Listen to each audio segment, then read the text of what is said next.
fosfolipídios. Então, essa proteína que está inserida na dupla camada, ela não fica paradinha no lugar. Existem as proteínas que vão realizar pequenos movimentos.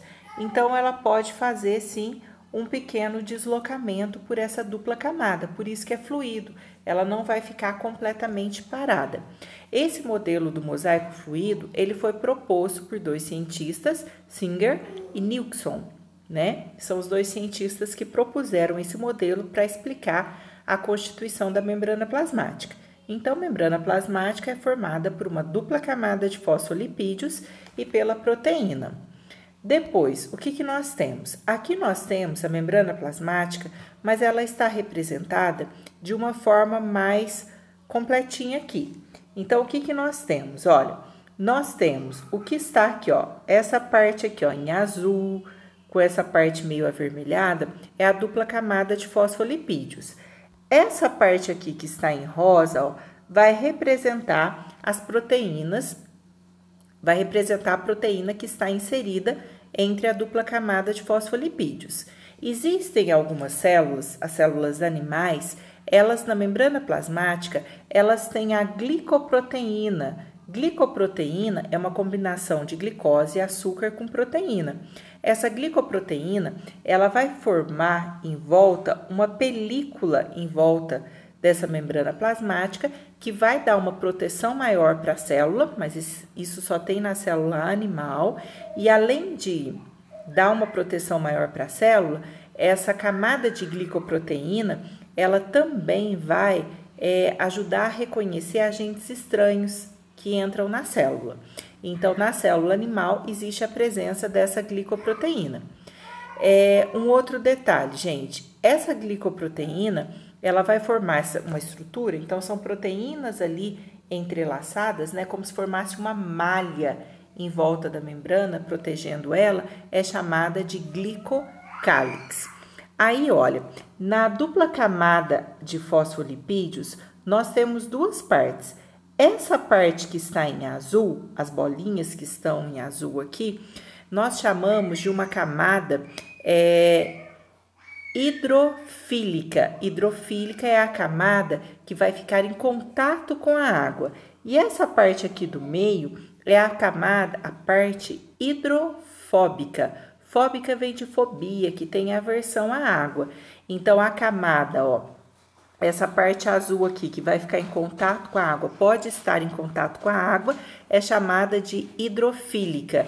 E essa parte que está no meio aqui, que tem aversão à água, vai ser chamada de hidrofóbica. Depois, nós temos aqui algumas estruturas, né, nessa membrana plasmática. Nós temos as junções celulares adjacentes, junções celulares adjacentes são estruturas que tem entre as duas células, que o nome já fala, junções celulares aderentes.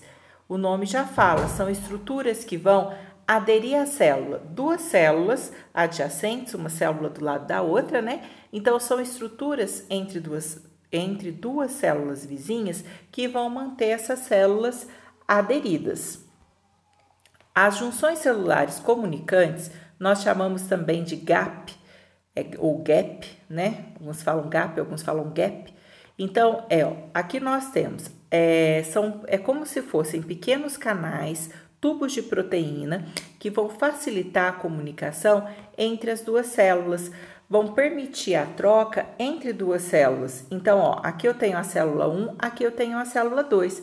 Então, é um tubo formado aqui, ó, de proteína que vai permitir essa comunicação entre as células, essa troca de substâncias entre as células. Essas substâncias que vão passar são moléculas pequenas, nucleotídeos, que é o que forma o DNA e o RNA. Pode ser íon, alguns tipos de íons também, mas não moléculas grandes. Uma proteína, por exemplo, que é uma macromolécula, uma molécula grande, já não consegue atravessar por esse canal.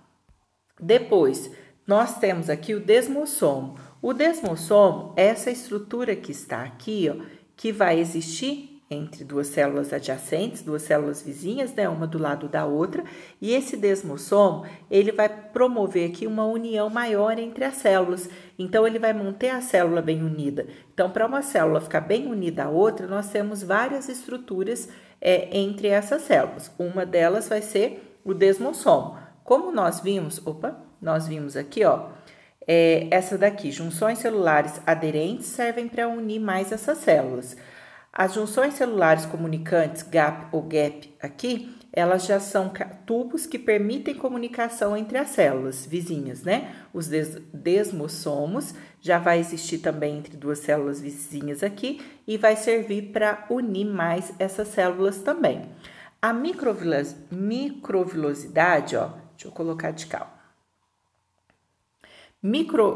A microvilosidade já vai ser essa parte aqui de cima, ó. Evaginação são projeções, expansões para fora da célula. Essas evaginações para fora da célula, elas vão servir para aumentar a superfície de absorção. Então, aparece nas células do nosso intestino delgado.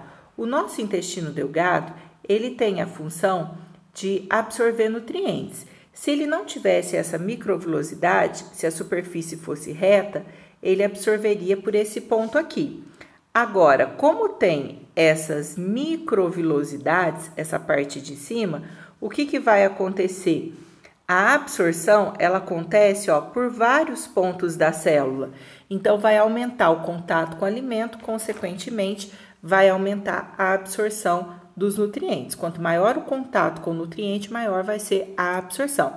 Então, são essas evaginações, essas expansões que acontecem para fora da célula, que vão aumentar o contato com o alimento, consequentemente, a superfície de absorção.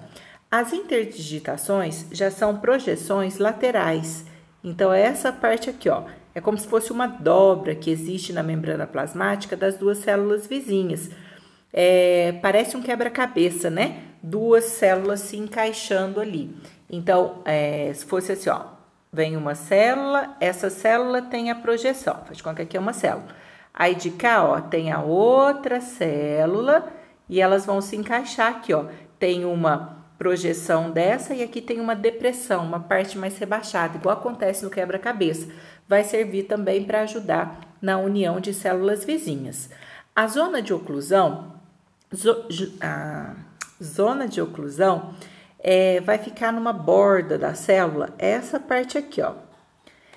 Entre duas células vizinhas também, elas vão ficar encostadas e vai impedir, ó, impede a passagem de moléculas entre elas. Então, essa zona de oclusão é a região onde não vai acontecer a passagem de substâncias entre as células, né? Fica completamente encaixadinho. Nesse desenho aqui, ó, nós temos a microvilosidade aqui em cima, que são as evaginações, essas projeções da célula. A zona de oclusão é onde vai ficar bem unidinho aqui, não vai passar substância. A zona de adesão, então, é onde vai ficar bem aderido. O desmossomo também serve para unir as duas células. A junção comunicante são aqueles tubos, né, de proteínas que vão permitir aí as trocas entre as duas células. Esse de baixo é como se fosse um desmossomo, né? Não apareceu na nossa matéria. Aqui, gente, olha, essa semana, então, está falando mais da membrana plasmática e um pouquinho dessas estruturas que existem na membrana plasmática e que vão, então, permitir a união ou a troca de substâncias entre as células. Então, o que a membrana plasmática nós temos que lembrar que ela faz? Essa membrana plasmática, ela tem uma característica que é chamada de permeabilidade seletiva. Permeabilidade seletiva significa o quê? Que essa membrana plasmática, ela vai selecionar o que entra e sai da célula, conforme a necessidade dela. Lembrar que essa membrana plasmática, ela vai controlar a entrada e saída de substâncias na célula. E uma outra coisa que nós temos que lembrar é quando nós falamos da membrana plasmática, que, por exemplo, tem uma substância dentro da célula. Essa substância que está dentro da célula vai ser secretada, foi produzido de repente por uma organela, vai ser secretado, vai formar uma vesícula de secreção dentro da célula. Essa vesícula de secreção, ela vai ser levada até a membrana plasmática, vai se fundir a membrana plasmática, e aí quando ela se funde a membrana plasmática joga essa substância, secreta, elimina essa substância, então, da célula. Bom, as questões dessa semana. A número 1 está falando sobre a membrana plasmática e está pedindo para analisar as 3 afirmativas, ó. Sua estrutura molecular tem como componentes básicos lipídios e proteínas? Sim, a dupla camada de fosfolipídios e proteína. Os fosfolipídios apresentam uma região hidrofílica, que é a região que tem contato com a água, que fica voltada para o ambiente não aquoso. Essa está errada.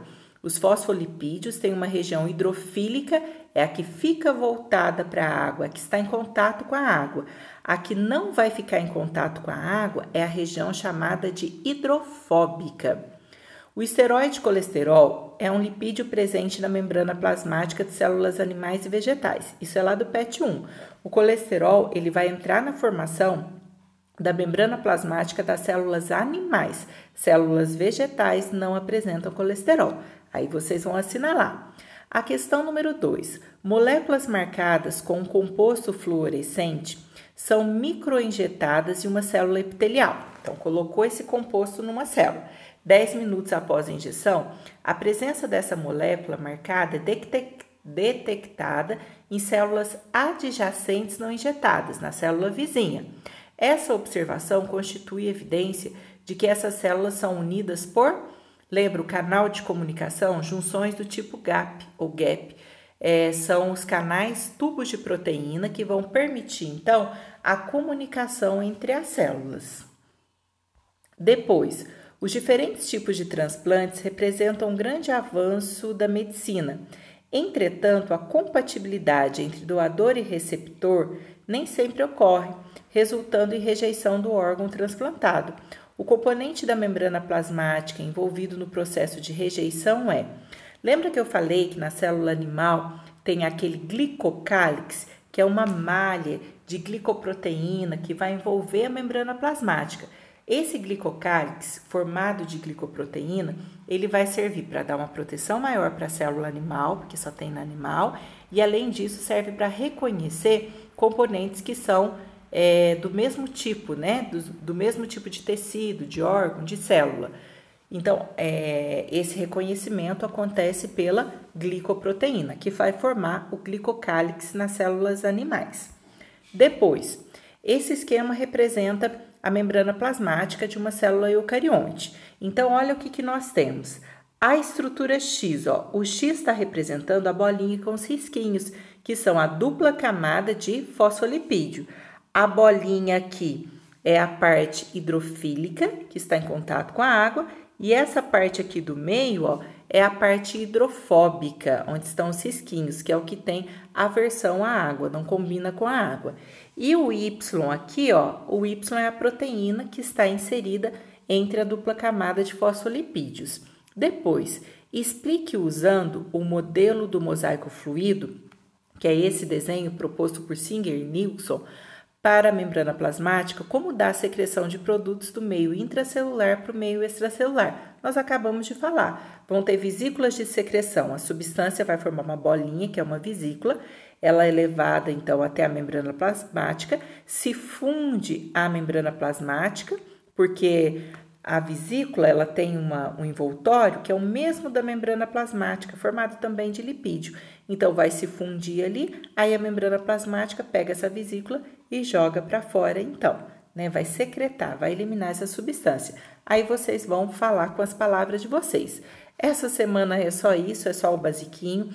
Existem os transportes através da membrana. Os transportes nós começaremos a falar a partir da próxima semana. Espero ter ajudado pelo menos um pouquinho, porque essa semana foi pequena, né? Mais rapidinho.